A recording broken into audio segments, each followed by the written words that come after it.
Hello दोस्तों, आप सभी का फिर से हमारे अपना YouTube channel HT study centre में स्वागत है। तो साथियों, आज इस क्लास में हम लोग पढ़ने वाले हैं दरख्शां बुक का पहला चैप्टर और दूसरा चैप्टर का क्वेश्चन आंसर। देखो, पहला चैप्टर जो मुख्तसर सवालात है। 1 नंबर क्वेश्चन है, शबनम कमाली कब पैदा हुए? तो आप लोग जवाब में आसानी के साथ लिख सकते हैं कि 22 जुलाई 1938 को पोखरेड़ा जिला सीतामढ़ी में हुई। इतना एक लाइन लिखने के बाद आपको 2 नंबर मिल जाएगा आपको, ठीक है। और फिर दूसरा नंबर क्वेश्चन है, शबनम कमाली कहाँ पैदा हुए? तो आप लोग आराम के साथ लिख सकते हैं, पोखरेड़ा जिला सीतामढ़ी में पैदा हुए, ठीक है। आप देखो, तीसरा नंबर क्वेश्चन है हमारा, शबनम कमाली का इंतकाल कब हुआ? तो जवाब में आप लोग लिख सकते हैं, बुक में तो लिखा हुआ नहीं है, तो आप लोग 2004 या 2006 ये लिख सकते हैं। 2004 में या शायद 2006 में हो सकता है, इसी के बीच में इनका इंतकाल हुआ है, ठीक। कोई तहकीक मालूम नहीं है, पूरा हकीकत मालूम नहीं है, ठीक। नंबर 4 लिखा हुआ है। नंबर 4 क्वेश्चन है, कायनात की तख्लीक किसने की है? तो आप लोग आराम के साथ बता सकते हैं कि कायनात की तख्लीक कौन करता है? अल्लाह ताला करता है, ठीक है। कायनात की तख्लीक कौन करता है? अल्लाह ताला करता है। देखो, 5 नंबर क्वेश्चन है हमारा। 5 नंबर हमारा क्वेश्चन क्या है, इंसान की मुश्किलों को कौन हल करता है? तो जवाब में आप आराम के साथ, बिल्कुल आसानी के साथ लिख सकते हैं कि इंसान की मुश्किलों को कौन हल करता है? अल्लाह ताला इंसान की मुश्किलों को हल करता है, ठीक। नंबर 6 है, क्वेश्चन 6 हमारा, शबनम कमाली का असल नाम क्या है? तो जवाब में आप लोग बता सकते हैं कि शबनम कमाली का असल नाम मुस्तफ़ा रज़ा है। हम पहले पढ़ा चुके हैं इस चैप्टर को सही तरीके से, आप लोग वीडियो देख लीजिएगा। आगे चलते हैं, आगे देखते हैं। आगे हमारा क्वेश्चन है,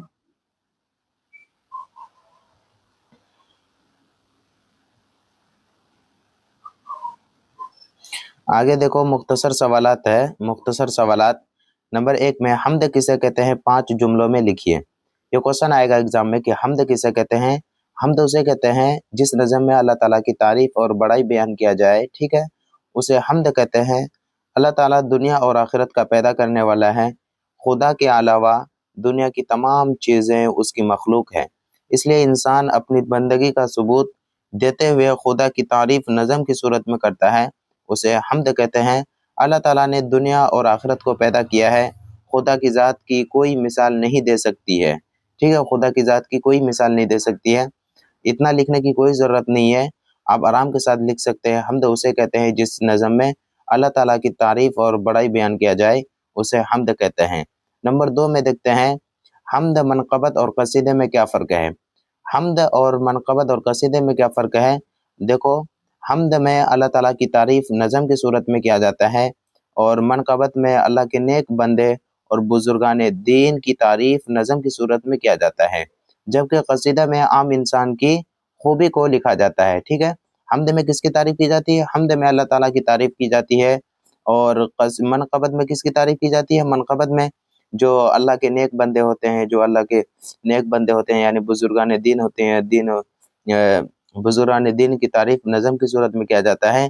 कसीदा में आम इंसान की खूबी को बताया जाता है, खूबी को लिखा जाता है, ठीक है। अब मनक़बत ही पूछ लें, मनक़बत किसे कहते हैं? मनक़बत उसे कहते हैं जिस नज़म में अल्लाह के नेक बंदे की तारीफ बयान किया जाता है, उसे मनक़बत कहते हैं, ठीक।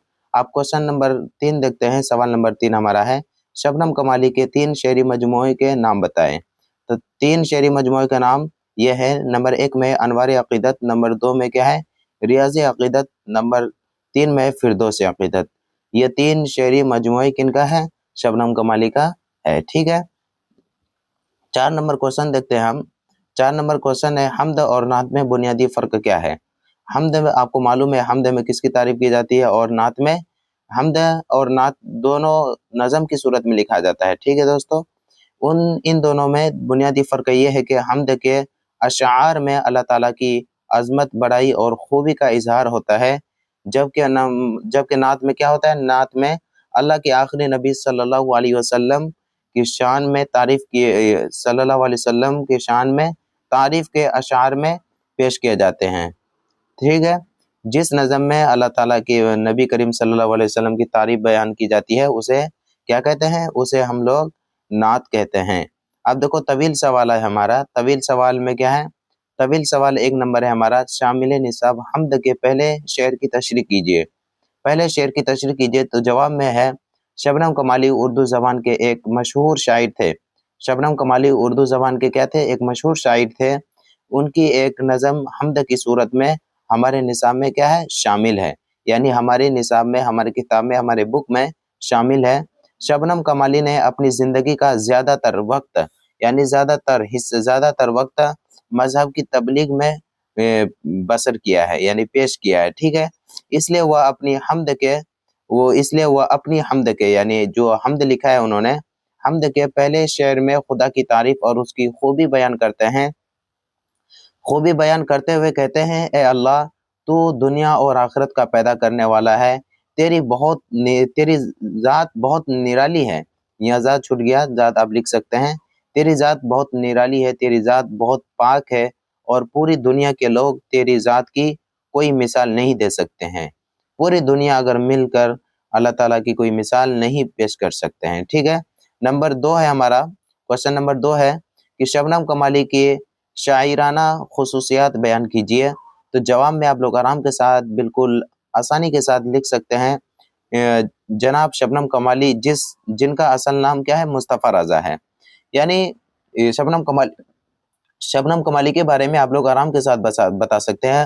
آپ 22 جولائی 1938 کو پوکھریرا ضلع سیتامڑھی میں پیدا ہوئے۔ آپ اپنے وقت کے بہت مشہور شاعر تھے، یہ اپنے وقت کے بہت مشہور شاعر تھے۔ آپ نے کئی نعتیہ مجموعے، حمد اور غزل میں تحریر لکھی ہے، غزل لکھے ہیں، غزل میں تحریر لکھی ہے۔ گویا شاعری کے کئی اصناف کے بارے میں آپ مہارت رکھتے تھے۔ آپ کیا رکھتے تھے؟ مہارت رکھتے تھے۔ اپنی زندگی دین کی تبلیغ میں گزارا ہے، ٹھیک ہے۔ انہوں نے اپنی پوری زندگی دین کی تبلیغ میں گزارا ہے، دین کی باتیں بتانے میں گزارا ہے۔ ہمارے نصاب میں بھی آپ کی لکھی ہوئی ایک حمد شامل ہے، جس سے آپ کی شاعرانہ خوبی کا اندازہ ہوتا ہے، ہم سب کو اندازہ ہوتا ہے، ٹھیک ہے۔ دیکھو نمبر 3 میں لکھا ہوا ہے، حمد کا خلاصہ کیجیے۔ ہمارے نصاب میں شبنم کمالی کی لکھی ہوئی ایک حمد شامل ہے، جس میں آپ نے خدا کی بارگاہ میں اپنی بندگی کا اظہار کیا ہے۔ آپ کہتے ہیں تو ظاہر ہے کہ پوری دنیا کا پیدا کرنے والا اللہ تعالیٰ ہے۔ پوری دنیا کو پیدا کرنے والا کون ہے؟ اللہ تعالیٰ ہے۔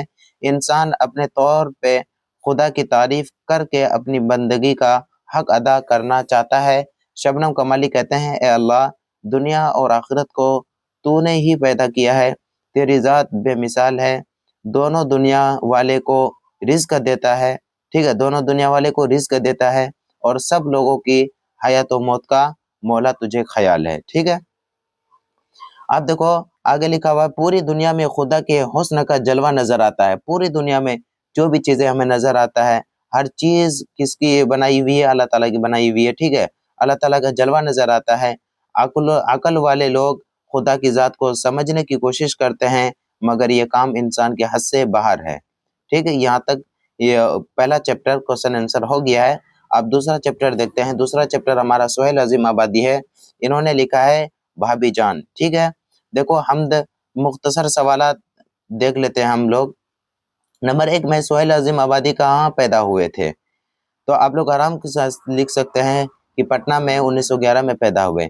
سہیل عظیم آبادی پٹنہ میں 1911 میں پیدا ہوئے۔ نمبر 2 میں ہے سہیل عظیم آبادی کے بچپن کا نام کیا تھا؟ ہم بتا چکے ہیں آپ لوگوں کو، سہیل عظیم آبادی کا بچپن کا نام کیا ہے؟ سید مجیب الرحمان ہے۔ کیا ہے؟ سید مجیب الرحمان۔ 3 نمبر کوشچن ہے ہمارا کہ سہیل عظیم آبادی کے افسانوں کے پہلے مجموعے کا نام کیا تھا اور وہ کس سال شائع ہوا تھا؟ پہلے مجموعے کا نام کیا تھا؟ چار چہرے اور آزادی کے بعد شائع ہوا تھا، ٹھیک ہے۔ یہ پہلا مجموعہ کا نام کیا ہے ان کا؟ چار چہرے، اور یہ کب شائع ہوا تھا؟ آزادی کے بعد شائع ہو گیا تھا، ٹھیک ہے۔ اب دیکھو 4 نمبر کوشچن ہے ہمارا، سہیل عظیم آبادی کی ابتدائی تعلیم کس مدرسے میں ہوئی تھی؟ تو آپ جواب میں لکھ سکتے ہیں کہ شروعاتی تعلیم، یعنی ابتدائی تعلیم بولے تو شروعاتی تعلیم انہوں نے کہاں سے کی ہے؟ نانیہال میں ہوئی ہے ان کی ابتدائی تعلیم۔ نانیہال میں ایک مولوی کی سرپرستی میں، ٹھیک ہے۔ اب ये इसके आगे लिखा हुआ है सोहेल अजीम आबादी का इंतकाल कब हुआ है? सोहेल अजीम आबादी का इंतकाल 1980 में हुआ है। ठीक है, अब देखो मुख्तसर सवालात क्या है। रुकिया भाभी के जिस देवर का किरदार कहानी में पेश किया गया है उसका नाम क्या था? तो आप जवाब में लिख सकते हैं रुकिया भाभी के जिस देवर का किरदार इस कहानी में पेश किया गया है उसका नाम क्या था? अख्तर था। ठीक है, अख्तर क्या था? उनका देवर था। अब देखो 2 नंबर क्वेश्चन है हमारा, रुकिया भाभी के शोहर को बार बार क्यों जेल जाना पड़ता था? आप आराम के साथ लिख सकते हैं कि रुकिया भाभी के शोहर को सियासत से दिलचस्पी थी। किससे? सियासत से दिलचस्पी थी। सियासत बोले तो राजनीतिक से बहुत ज्यादा लगाव था इनको, जिसके वजह से आपको बार बार जेल जाना पड़ता था। अब 3 नंबर क्वेश्चन है हमारा, रुकिया भाभी किस लड़की की तालीम का खर्च खुद बर्दाश्त करती थी और क्यों बर्दाश्त करती थी? ठीक है, तो जवाब में आप लोग आराम के साथ लिख सकते